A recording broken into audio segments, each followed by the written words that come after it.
Cooking വിത്ത് രാജി എന്ന എൻ്റെ യൂട്യൂബ് ചാനലിലേക്ക് എല്ലാ പ്രിയപ്പെട്ടവർക്കും സ്വാഗതം.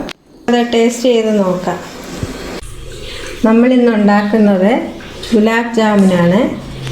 വീട്ടിലുള്ള സാധാരണ ഇൻഗ്രീഡിയൻസ് വെച്ച് നമുക്ക് ഗുലാബ് ജാമുൻ വീട്ടിലുണ്ടാക്കാം. ഇനി കടയിൽ നിന്ന് വാങ്ങണ്ട. ജാമുൻ ഉണ്ടാക്കാൻ വേണ്ടി ഞാൻ 1.25 കപ്പ് വെള്ളം എടുത്തിട്ടുണ്ട്. നമുക്ക് പഞ്ചസാര 1 കപ്പ് എടുത്തത് പാനിയാക്കാം.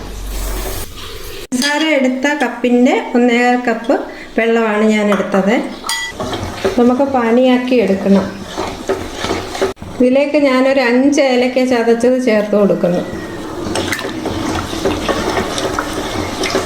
ഇപ്പം ഞാൻ ഹൈ ഫ്ലെയിമിലാണ് വെച്ചിരിക്കുന്നത്. നമുക്ക് തിളച്ച് കഴിഞ്ഞ് അതിൽ ലോ ഫ്ലെയിമിലേക്ക് മാറ്റണം. മിക്സ് റെഡിയാക്കാം. അതിനായിട്ട് 200 ഗ്രാം പാൽപ്പൊടി എടുത്തിട്ടുണ്ട്, 50 ഗ്രാം മൈദ എടുത്തിട്ടുണ്ട്, ബേക്കിംഗ് പൗഡർ ഒരു 1/4. ഇതെല്ലാം നന്നായിട്ടൊന്ന് മിക്സ് ചെയ്തെടുക്കണം. 1 കപ്പ് പാല് ഞാൻ എടുത്തിട്ടുണ്ട്. അത് നമുക്ക് കുറേശ്ശെ ഒഴിച്ച് നമുക്ക് മിക്സ് ചെയ്തെടുക്കണം.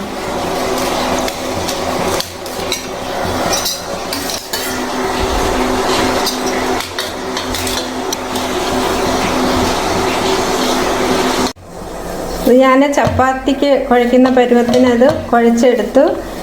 അല്പം എണ്ണ മുകളിൽ തടവി വെച്ചിട്ടുണ്ട്. ഒരു 15 മിനിറ്റ് ഇതിങ്ങനെ വെക്കാം.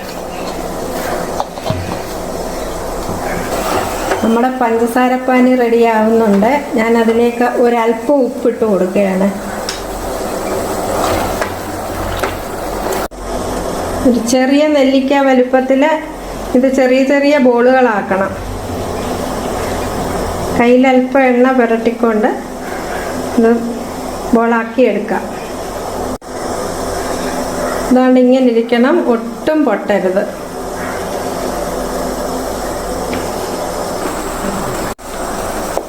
നമ്മുടെ പഞ്ചസാരപ്പാനി റെഡി ആയിട്ടുണ്ട്. ഇത് ഒട്ടുന്ന പരുവം വേണ്ട, ഒരു നൂല് പരുവത്തിൽ ആയിട്ടുണ്ട്. സ്റ്റൗ ഓഫ് ചെയ്യാം. പാൽപ്പൊടിയും മൈദയും കൊണ്ട് നമ്മളുണ്ടാക്കിയ ഗുലാബ് ജാമുൻ മിക്സ് കൊണ്ട് 35 ബോള് നമ്മൾ ഉണ്ടാക്കി വെച്ചിട്ടുണ്ട്. ഇനി അത് എണ്ണ ചൂടാക്കിയിട്ടുണ്ട്. ഇതിലേക്കിട്ട് വറുത്തെടുക്കണം. ഹൈ ഫ്ലെയിമിലാണ് ഞാൻ വെച്ചിരിക്കുന്നത്. എണ്ണ ചൂടായി കഴിയുമ്പോൾ നമ്മൾ മീഡിയം ടു ലോ ഫ്ലെയിമിലാക്കണം. ഇതിലേക്ക് ഞാൻ ഒരല്പം കാർഡമം എസൻസ് കൂടെ ചേർക്കുകയാണ്. ഇത് ഓപ്ഷനിലാണ്. എണ്ണ ചൂടായിട്ടുണ്ട്. നമുക്കിത് ലോ ഫ്ലെയിമിൽ വെച്ചിട്ട് ബോൾ ഇട്ട് കൊടുക്കാം.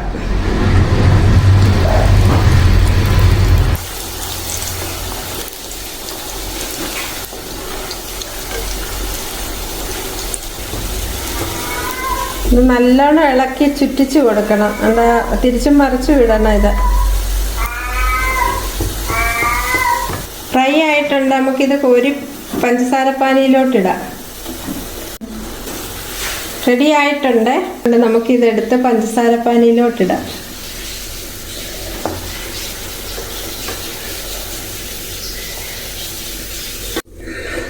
ഇതിലിട്ട് നമുക്കൊന്ന് ഇളക്കി കൊടുക്കാം. കുറേശ്ശെ നമുക്കിട്ട് കൊടുക്കാം.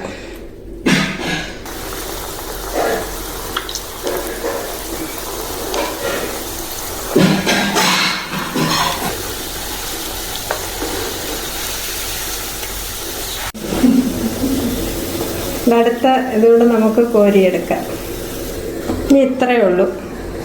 ഇതൂടെ ഫൈനൽ ബാച്ചാണ്. ഇതൂടെ ഇട്ട് കൊടുക്കുവാണ്.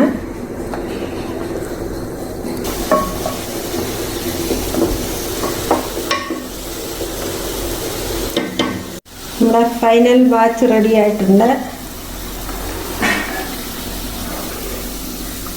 നമ്മളിതിൽ നിന്ന് എണ്ണ തോർത്തി ഇതിലേക്ക് ഇടുകയാണ്.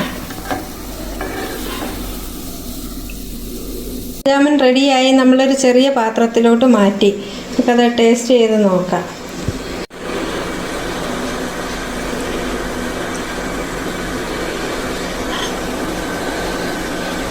വേണ്ടേ, ഞാനതൊന്ന് ടേസ്റ്റ് ചെയ്ത് നോക്കുകയാണ്. നന്നായിട്ടുണ്ട്. കടയിൽ നിന്ന് വാങ്ങിക്കുന്നതിനെക്കാട്ടിലും നല്ല ടേസ്റ്റുണ്ട്. എല്ലാവരും ഇത് ട്രൈ ചെയ്ത് നോക്കണം. എൻ്റെ റെസിപ്പി ഇഷ്ടപ്പെട്ടാൽ എൻ്റെ ചാനൽ സബ്സ്ക്രൈബ് ചെയ്യുക, ലൈക്ക് ചെയ്യുക, ഷെയർ ചെയ്യുക, കമൻറ്റ് ചെയ്യുക, ബെൽ ബട്ടൺ ക്ലിക്ക് ചെയ്യുക. എന്നാലേ ഞാനിടുന്ന എല്ലാ വീഡിയോസും നിങ്ങളിലേക്ക് എത്തത്തുള്ളൂ. എല്ലാവരും കണ്ടിട്ട് മാത്രം പോകരുതേ. എല്ലാവരും സബ്സ്ക്രൈബ് ചെയ്യണം.